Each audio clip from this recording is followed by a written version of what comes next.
Izinkinga zikamongameli uCyril Ramaphosa zisekude ukuphela. Ukugqekezwa eplazini lakhe ePhala sekuvule inkinga eziningi kwezombusazwe kanye nezomthetho. Umholi we-EFF usola umongameli Ramaphosa ngokuba ziningi izigemeko akuzona zokushimbisa imali eNingizimu Afrika. Let them continue to push phrase.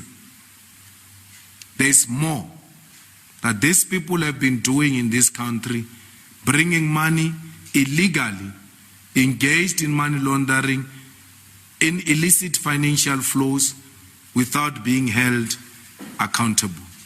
I-EFF ithi ithambise imibuzo ePhalamende lapho umongameli kumele ayiphendule khona ezinsukwini eziyishumi ezizayo.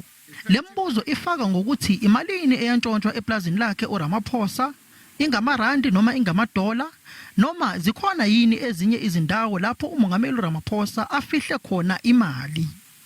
Ukuya phambili uRamaphosa uzoba nenkinga zokukhuluma ePhalamende njengoba i-EFF ithi isizomthatha njengoba yathatha umongameli uJacob Zuma imvimba ukuthi akhulume nesizwe.